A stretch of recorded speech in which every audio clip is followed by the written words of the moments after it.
Ya, misalnya PKS, apa sih garis perjuangan partai PKS sekarang ini? Sekarang ini ya memperjuangkan hampir sama dengan apa yang diperjuangkan oleh Anies Baswedan sebagai calon presidennya, yaitu apa? Dia ingin ada pangan yang murah, dia ingin ada kerja yang mudah, kerja gampang begitu ya. Dia ingin ada satu kehidupan yang lebih adil ya, lebih sejahtera. Itu yang kita punya garis perjuangan. Nah, tapi kalau ditanya secara individu apa sih perjuangan kita ya? Saya tentu akan memotret apa kebutuhan utama masyarakat kita. Nah, sekarang karena saya punya pengalaman yang panjang terkait dengan pendidikan di Sulawesi Selatan, saya ingin sekali melihat Sulawesi Selatan ini menghasilkan orang-orang terbaik dan orang-orang terbaik yang punya pendidikan yang baik, kualitas yang baik sehingga bisa mewarnai kehidupan bangsa. Nah, itu sudah dilakukan. Kita punya dulu orang-orang hebat ya di masanya. Waktu itu ada Hasan Wali Nono. Ya terakhir kita saksikan ada seorang Pak Yusuf Kalla, ya kan. Kemudian ada Jenderal Yusuf yang sangat karismatik dan legendaris gitu. Banyak orang-orang juga yang di level-level akademisi, kita ada hakim, tetapi jumlahnya masih sangat sedikit.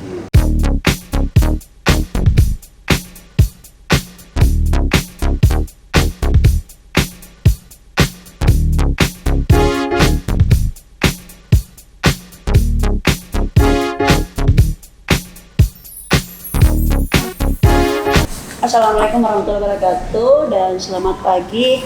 Apa kabar Pak Subhan? Baik, alhamdulillah, terima kasih. Ibu Eca. Ya Pak. Segar sekali Ibu Eca. Ya Pak, makasih, selamat datang Pak di redaksi Terkini ID Makassar Terkini. Nah, untuk penonton Terkini ID di tengah-tengah kita ini sudah ada Bapak Subhan, Bapak Dr. Subhan Jaya Bapak Tundung MSI MH. Beliau adalah caleg DPR RI Dapil Sulsel 1 ya. Partai PKS nomor urut 3. Nah, kita akan bincang-bincang sama Pak Subhan seperti apa sih Pak Subhan ini menatap Senayan ke depan, dan dalam waktu berapa pekan lagi kita akan tiba di pemilu pada tanggal 14 bulan 2 2004 mendatang.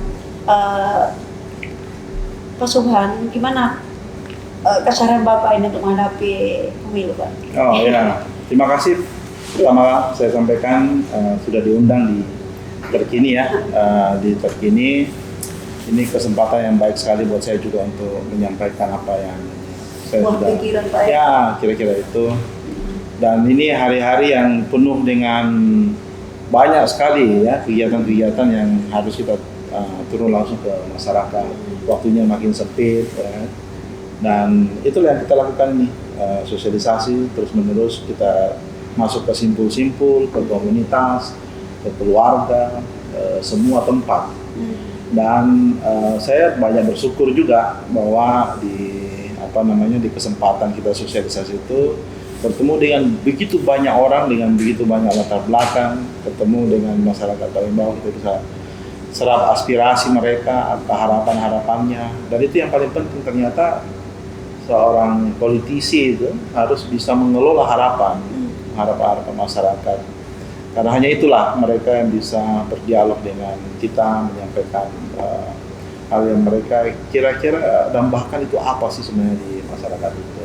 Dan itu sebenarnya sangat menggembirakan saya, dan itu memberikanlah energi positif buat saya ya, terutama. Waktu itu alasan Bapak untuk maju ya DPR RI, Pak ya? Ya, di samping itu bahwa ini pasti pengabdiannya lebih luas gitu ya.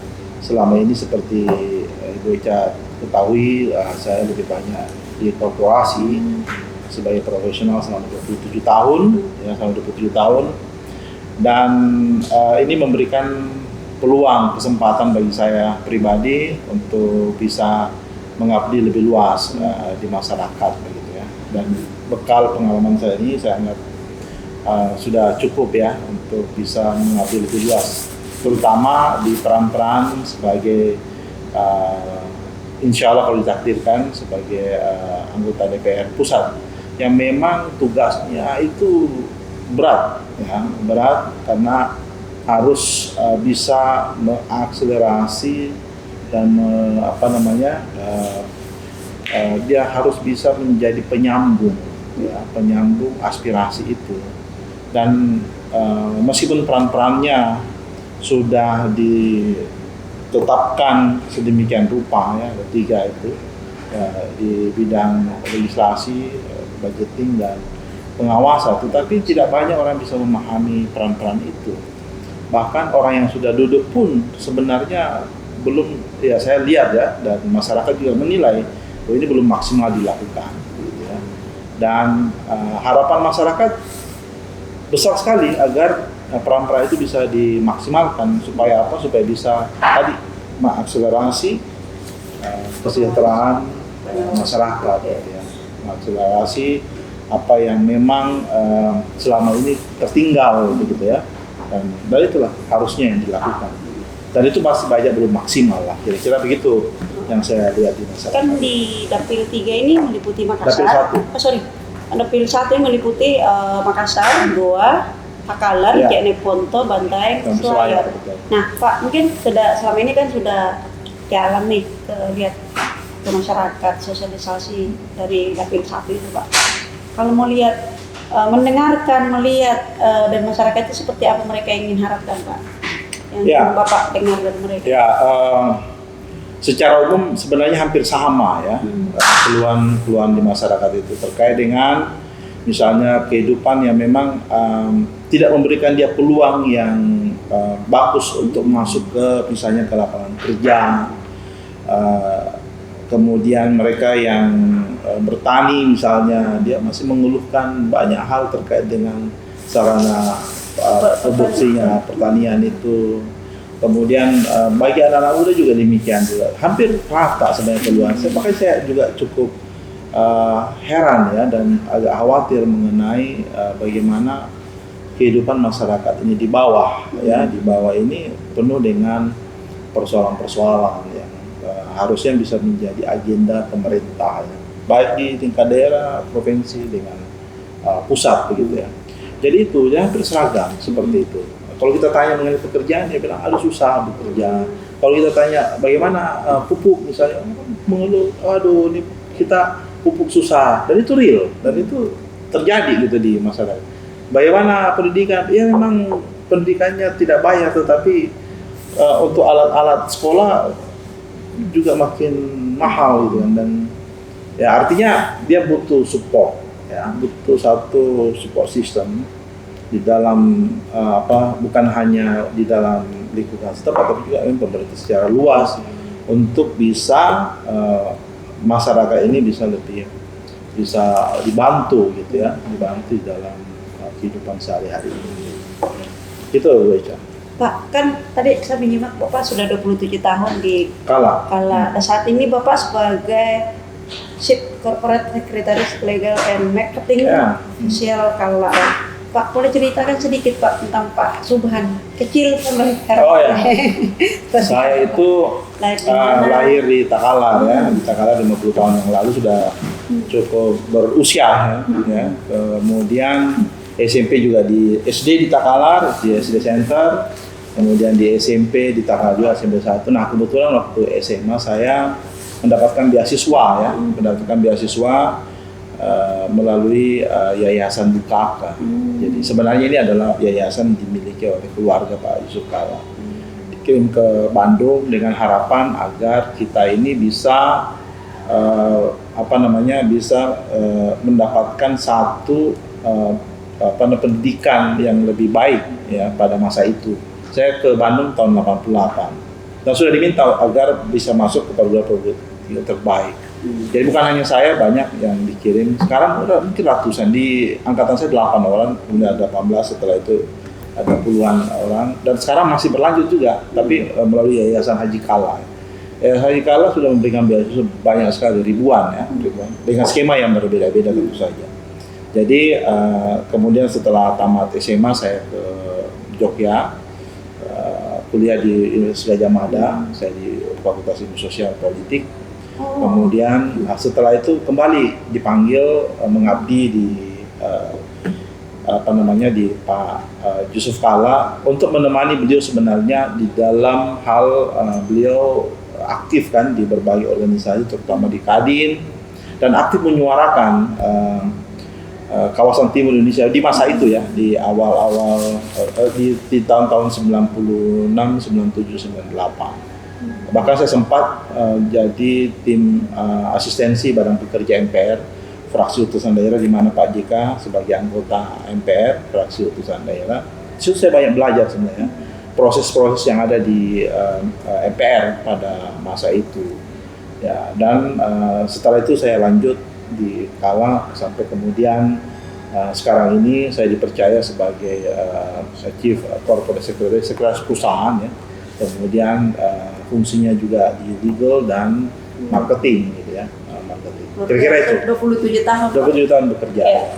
Tadi menyimak ya, ternyata Bapak bukan orang baru di dunia politik. Ya. Dianya saja dari ekonomi Ya. dan sosial Ya. politik ya Pak ya. Ternyata Saya, pernah di MPR juga ya. Pernah di MPR Iya. membantu Pak JK, membantu Pak JK, Iya. fraksi utusan daerah. Waktu itu gubernurnya masih Pak Zainal Basri Palaguna ya, almarhum.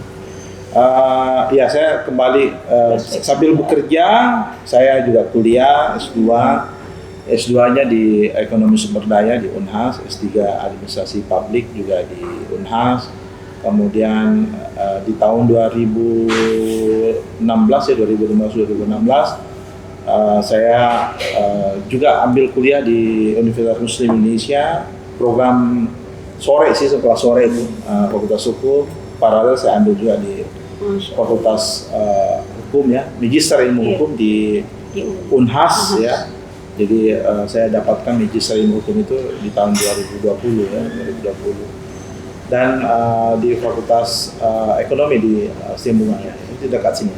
Dan itulah kalau dari sisi pendidikan. Jadi sebenarnya dari sisi pendidikan, pengetahuan, saya agak cukup lah karena saya punya latar belakang di ilmu politik, latar belakang di ilmu ekonomi, dan juga ilmu hukum. Pengalaman profesional ada, kemudian di masyarakat juga saya pernah mengabdi sebagai anggota Komisi Penyiaran. Yang pertama ya di Sulawesi Selatan. Kemudian beberapa kali terlibat juga dalam proyek-proyek NGO ya, di zamannya namanya GSP USAID ya, USAID ya, yang dilakukan. Saya aktif di situ, aktif di organisasi. Sekarang sebagai wakil ketua APindo Sulawesi Selatan, Asosiasi Pengusaha Indonesia. Saya bantu ya, ketuanya Pak Suwardi.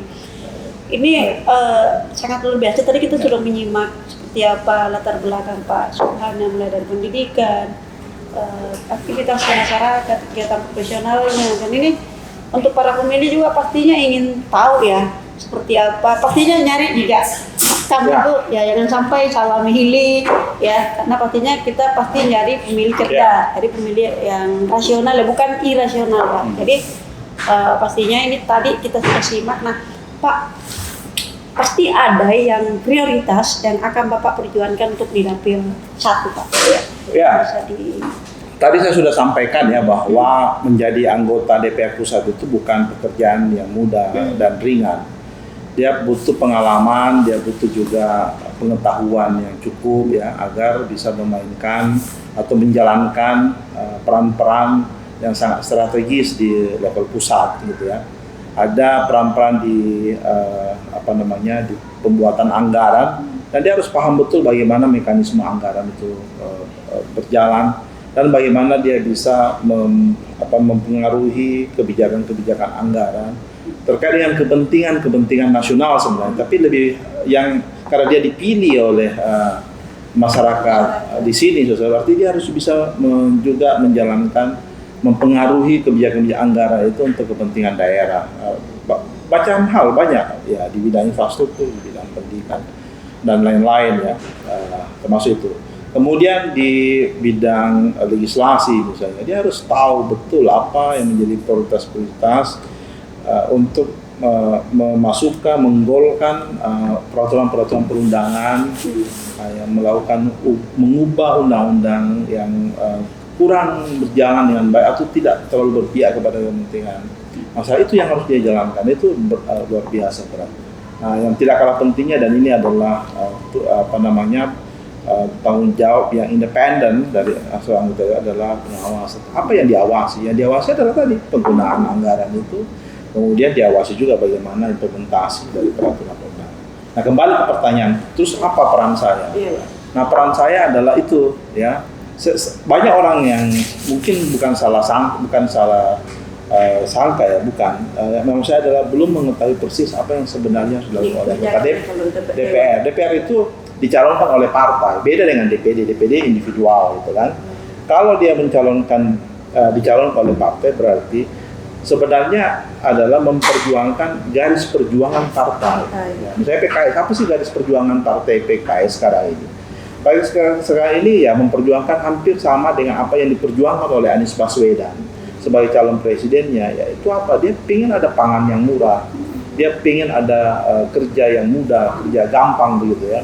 Dia ingin ada satu kehidupan yang lebih adil ya, lebih sejahtera dan lain-lain. Itu yang kita punya garis perjuangan.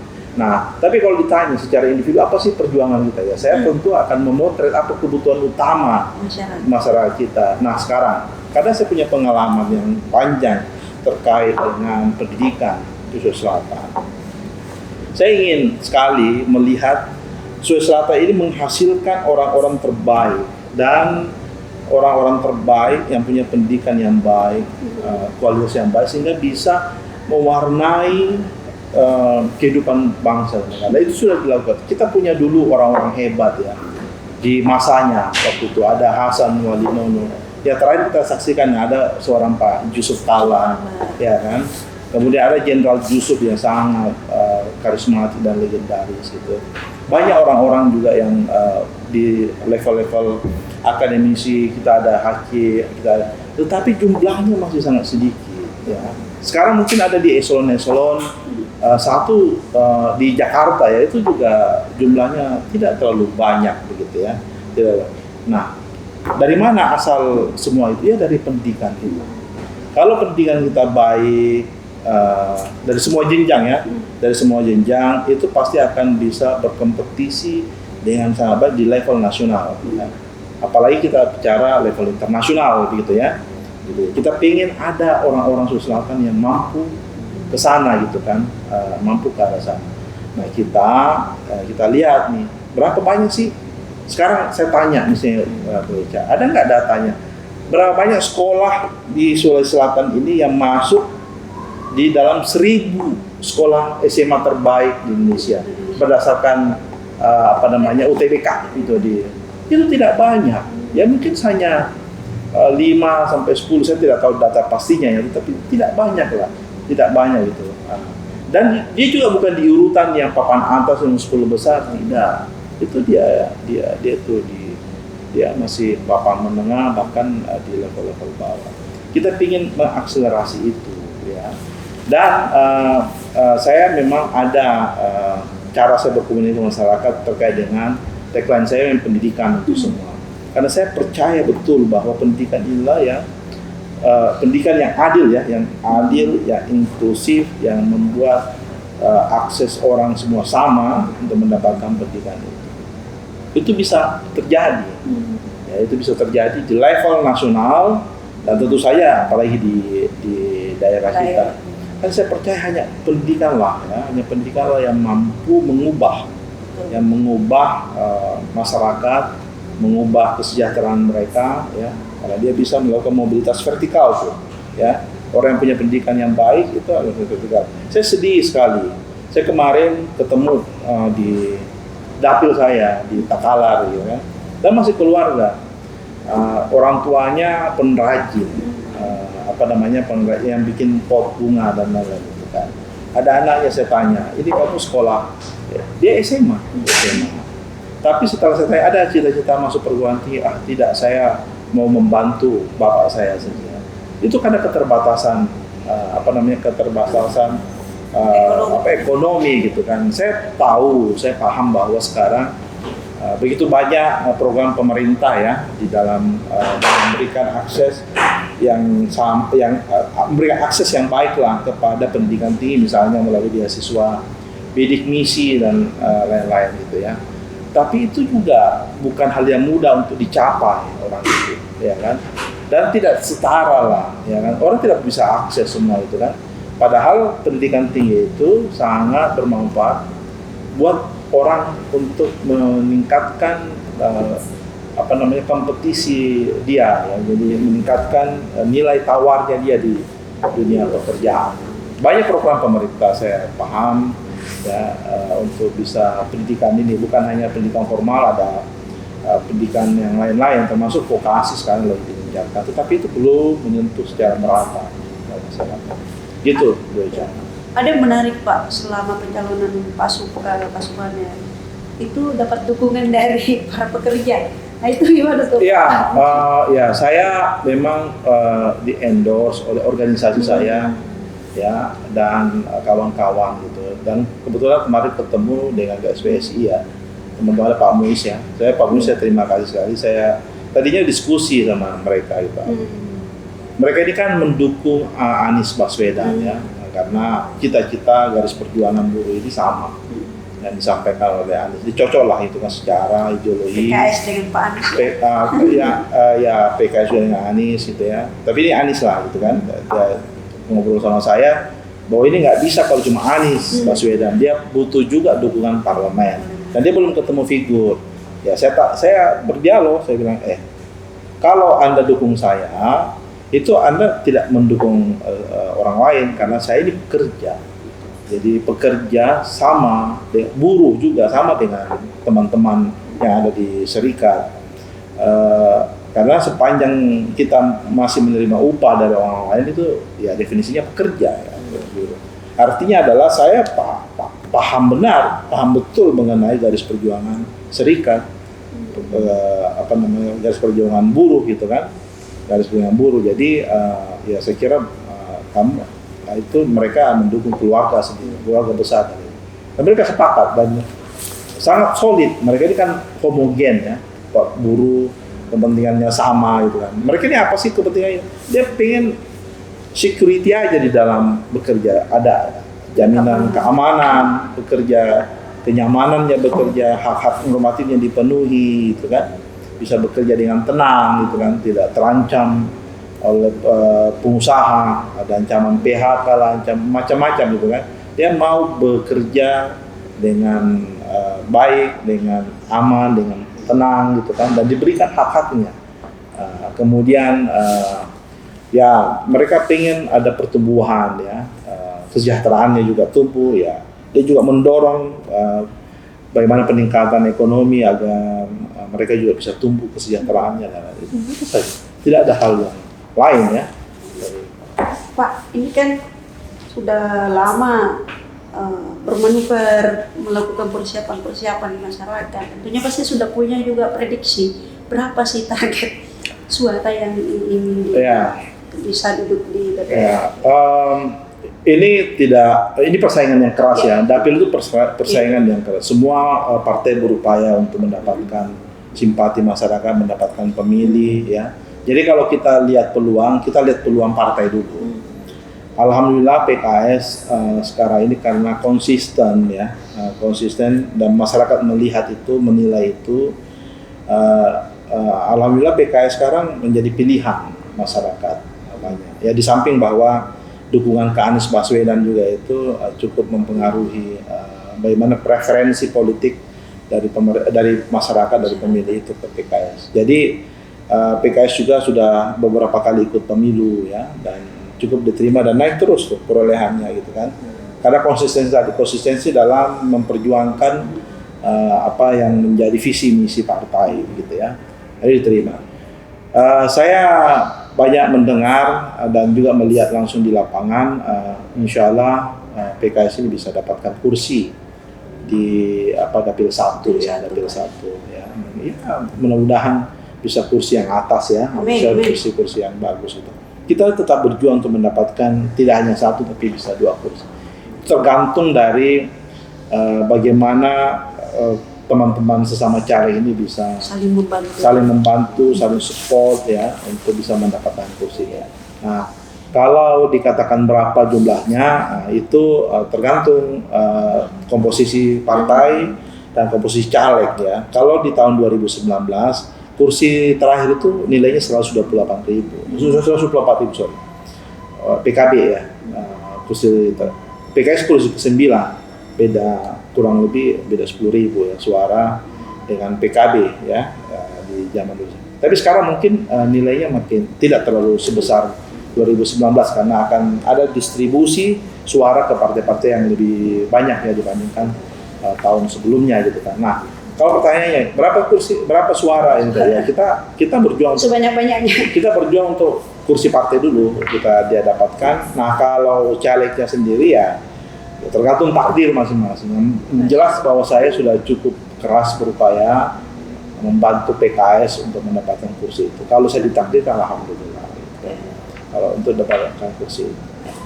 Pak, ini kan sudah semakin dekat ini pemilihan dan sering kita lihat sama kemari juga ada saling sikut saling ini. Mungkin ada pesan khusus buat Pak Subhan, buat masyarakat ya, secara umum juga para pemilih juga mungkin bisa diedukasi. Karena kan beda partai itu nggak apa-apa, beda pilihan nggak apa-apa, tapi tetap kita harus ada pemilu damai. Mungkin ada bisa pesan Pak.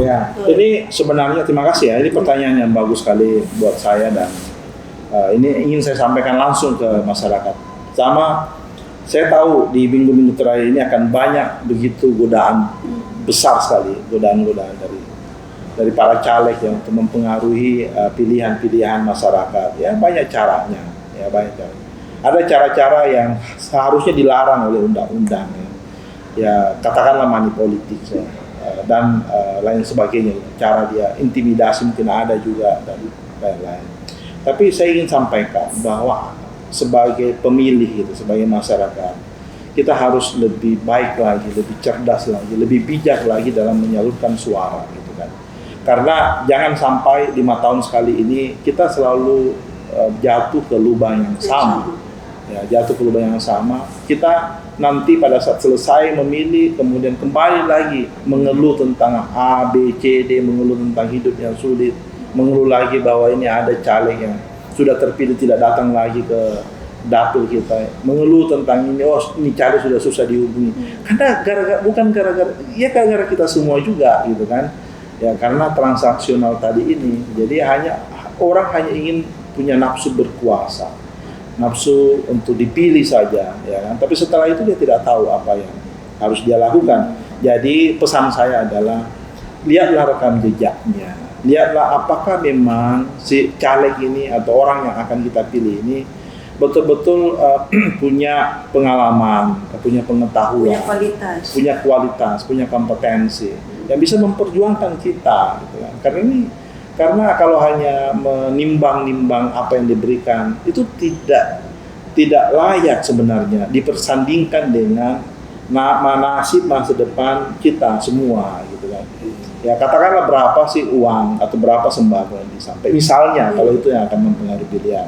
Saya tidak mengatakan bahwa pertimbangan itu yang seperti itu kemudian itu jangan tidak. Saya kembalikan kepada saya hanya ingin sampaikan mengedukasi bahwa cobalah diperhatikan juga masa depannya. Kita ini udah terbiasa, udah banyak pemilu dan setiap pemilu kita mengeluh, ya kan? Jangan lagi terjadi. Pilihlah calon yang baik, yang sesuai, ya, yang kapasitas. Dan betul-betul berjuang. Pilihlah pemimpin yang baik, presiden yang baik, gitu ya. Insya Allah itu dengan itu kita punya kehidupan dan kita berkontribusi untuk melakukan perubahan. Ya. Jangan lagi seperti itu. Berarti jadilah pemimpin yang cerdas, jadilah pemilih yang cerdas, jadilah pemilih yang bertanggung jawab, jadilah pemilih yang rasional, bukan irasional dan bukan transaksional. Bukan transaksional. Itu yang penting. Ya, mungkin masih ada yang ingin disampaikan Pak Subhan. Saya kira saya hanya ingin mengucapkan selamat ya kepada semua ya pemilih-pemilih. Ini ajang seleksi ya. Dan rakyat yang memegang kendali sekarang untuk menyeleksi gitu kan. Selama ini mungkin kita merasa bahwa peran saya tidak ada, terpinggirkan, tidak. Rakyat yang punya daulat ya, rakyat yang punya kuasa dan sekarang pergunakan kekuasaan itu untuk menyeleksi orang-orang terbaik ya menurut versi dari kawan-kawan pemilu. Juga semua kawan-kawan yang sekarang ini lagi berkontestasi dalam pemilihan ini saya harapkan juga kawan-kawan semua termasuk saya untuk ikut bertanggung jawab di dalam menjalankan proses demokrasi ini dengan baik, dengan apa adanya, dengan jujur gitu ya, dengan adil gitu ya. Karena tanggung jawab itu juga ada sama kita, bukan hanya kepada rakyat sebagai pemilih, tapi kita juga punya tanggung jawab yang sama. Kekuasaan itu bukan soal kita ya, tapi soal masa depan bangsa ya, soal soal rakyat, soal kesejahteraan mereka, dan soal tanggung jawab kita di dunia dan tanggung jawab kita di akhirat. Wah, sangat luar biasa penutupnya. Ya, tanggung jawab di dunia dan bertanggung jawab di akhirat. Dan memang seperti itu, Pak. Ya, jadi itu tadi sangat banyak yang kita simak dari Pak Dr. Subhan, calon DPR RI Partai PKS Nomor 3. Mungkin bisa diulangi, Pak. Saya Subhan Jaya Amapaturung, ya. Partai Keadilan Sejahtera, partainya nomor 8, saya sendiri nomor urut 3. Mantap sekali. Jadi terakhir, jadi pemilihan cerdas, jadi pemilihan rasional, bukan transaksional, dan bertanggung jawab dunia dan akhirat. Ya, demikian ini diskusi kita bersama Pak Subhan pada pagi ini. Terima kasih, Pak. Terima kasih. Semoga kita doakan Pak Subhan. Saya doakan juga terkini, makin sukses, makin jaya ya. Amin. Jaya, jaya, jaya. Amin. Pak Subhan jaya.